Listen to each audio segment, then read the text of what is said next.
Hello, good morning everyone. मैं हूँ CA Nisha Sharma और अकाउंट्स की क्लास के साथ मैं फिर से एक बार आपके सामने पेश हूँ। तो कल की वीडियो में हमने जो सीखा था वो था accounting rules, golden rules of accounting, जिस पे अकाउंट्स बेस्ड होता है। अगर आपके रूल्स ऑफ अकाउंटिंग आपको क्लियर हैं तो आप इजीली अपना नेक्स्ट स्टेप जो है वो ले सकते हैं और उसको समझ सकते हैं।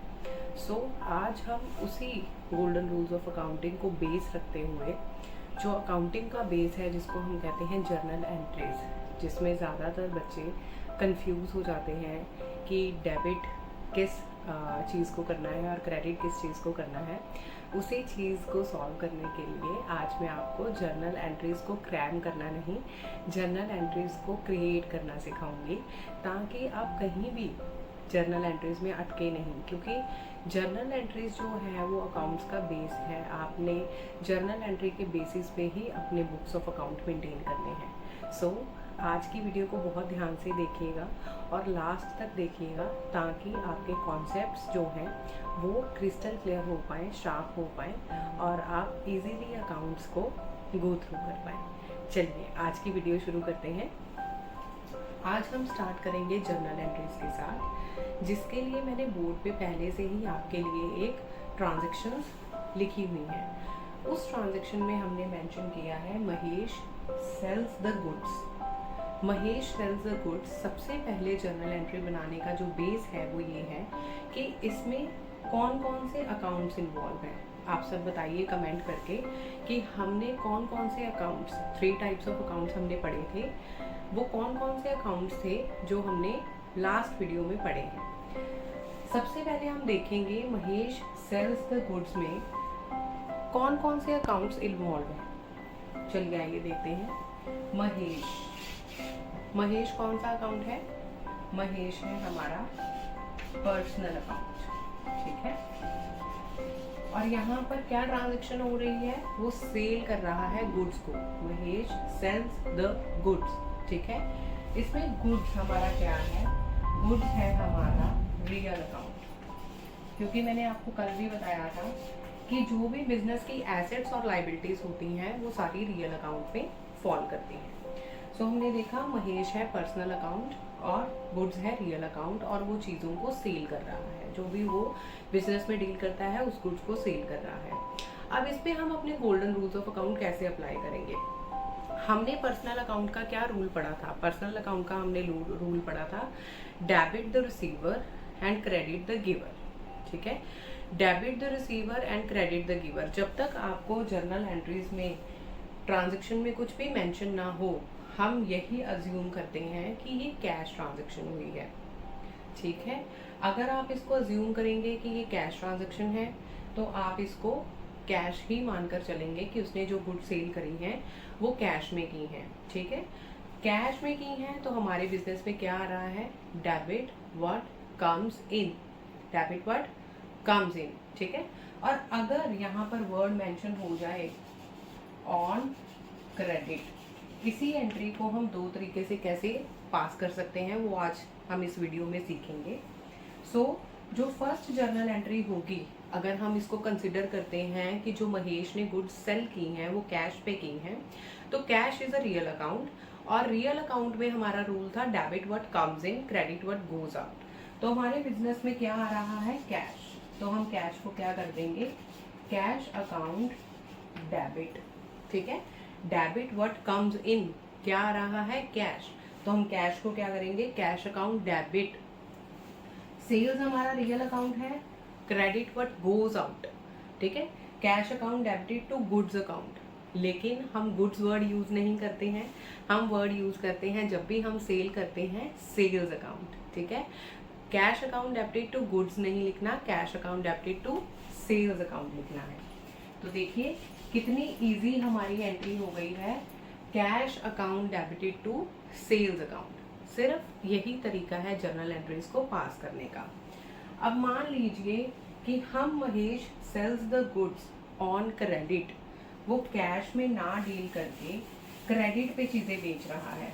अब मैंने आपको अपनी लास्ट वीडियो, जिन्होंने मेरी लास्ट वीडियो को देखा होगा, उसमें मैंने आपको बताया था कि जब भी हम क्रेडिट पे गुड सेल करते हैं तो फ्रेम में क्या आ जाते हैं, डेटर्स। क्योंकि क्रेडिट पे सेल करने का मतलब है कि उसने आपको कुछ भी ट्रांजेक्शन के बदले में अमाउंट पे नहीं करा, फ्यूचर में वो आपको पे करेगा आफ्टर 15 डेज 20 डेज, जो भी आपका क्रेडिट डेज का पीरियड है, जो भी आप अलाउ कर रहे हैं अपने डेटर्स को। तो अगर यही transaction Mahesh sales the goods on credit आ जाए, मतलब उसने क्रेडिट पे अगर हमें चीजें बेची हैं, तो इस फ्रेम में महेश पर्सनल अकाउंट आ जाएगा और goods again is a real account.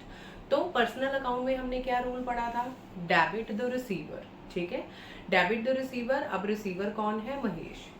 तो हम एंट्री क्या पास करेंगे, डेटर कौन है, महेश। महेश अकाउंट डेबिट, और क्रेडिट किसको करेंगे, अगेन सेल्स अकाउंट को। देखिए कितना इजी है हमारा एंट्री बनाना। जर्नल एंट्रीज को इसी तरीके से बनाना है। अगर आप जर्नल एंट्रीज को क्रैम करेंगे तो कभी भी अगर आउट ऑफ द स्कोप या आउट ऑफ द सिलेबस जो आपने जर्नल एंट्रीज क्रैम नहीं करी होंगी, आप उसमें फंस सकते हैं।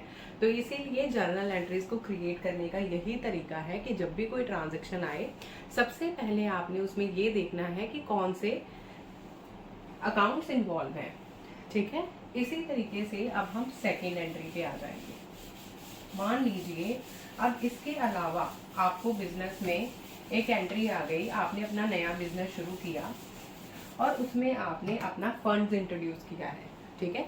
जब हम बिजनेस में अपना फंड इन्वेस्ट करते हैं, अपना फंड इंट्रोड्यूस करते हैं, तो मुझे जल्दी से कमेंट करके बताइए कि उसको अकाउंटिंग में क्या टर्म यूज करते हैं, ठीक है। तो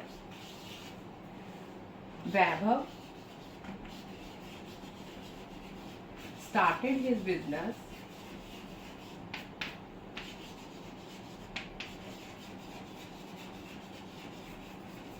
with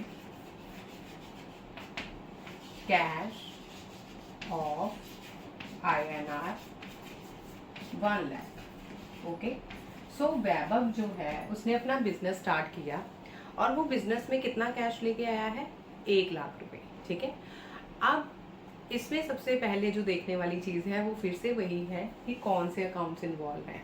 वैभव यहाँ पर क्या है, ओनर, क्या है, ओनर, प्रोप्राइटर जिसको बोलते हैं। उसने अपना बिजनेस स्टार्ट किया है और वो कैपिटल लेके आया है, कितने की, 1 लाख रुपए की। कैपिटल किस में लेके आया है, कैश में। अब देखिए, ठीक है। अब आपने इसमें कंफ्यूज ये नहीं होना कि वैभव पर्सनल अकाउंट है तो पर्सनल अकाउंट में हम ये देखेंगे debit the receiver credit the giver, नहीं। इसमें सबसे पहले ये देखिए कि ट्रांजैक्शन क्या हो रही है। ट्रांजैक्शन ये हो रही है कि वैभव ने बिजनेस में कैपिटल इंट्रोड्यूस की है ना। कैपिटल इंट्रोड्यूस की है तो हम ट्रांजैक्शन जर्नल एंट्री किसकी पास करेंगे, कैपिटल इंट्रोड्यूस करने की। सो हमारे बिजनेस में सबसे पहले तो कैश आया, देखिए कैश आया है। कैश हमारा रियल अकाउंट है, ठीक है, हमने इसको रियल अकाउंट की कैटेगरी में कैटेगराइज कर दिया। अब ये हमारी कैपिटल है, ठीक है, कैपिटल है। तो अब हम क्या करेंगे, इसकी जो जर्नल एंट्री बनेगी, रियल अकाउंट में बिजनेस में क्या आ रहा है, debit what comes in, business में आ रहा है कैश, कैश अकाउंट डेबिट। और 2 किसको करेंगे हम, कभी भी जब ओनर बिजनेस में पैसा लेके आता है तो आप ओनर का नाम नहीं मेंशन करते, आप उसको किस कैटेगरी में डालते हैं, किस अकाउंट में डालते हैं, कैपिटल अकाउंट में। या अगर आप ओनर का नाम मेंशन भी करना चाहते हैं तो आप टू वैभव्स कैपिटल अकाउंट लिखेंगे, ठीक है। तो हमारी जर्नल एंट्री क्या बन गई, cash account debited to Vaibhav's capital account, मतलब आपने कैपिटल अकाउंट में कैश ट्रांसफर किया है 1 लाख से। सिंपल सा फंडा है। सबसे पहले आपने ये देखना है कि हमारी ट्रांजैक्शन क्या है, ट्रांजैक्शन क्या हो रही है, क्या सेल है, परचेज है, आपके एक्सपेंसेस पे कर रहे हैं, आप इनकम्स बिजनेस में लेके आ रहे हैं, या आपने कैपिटल इंट्रोड्यूस किया है, लोन लिया है, या आपने ड्राइंग्स निकलवाई हैं। सबसे पहले जब आप अपने माइंड में क्लियर हो जाएंगे कि ट्रांजैक्ट क्या हुआ है, उसके बाद आप नेचर ऑफ अकाउंट्स पे आएंगे, ठीक है।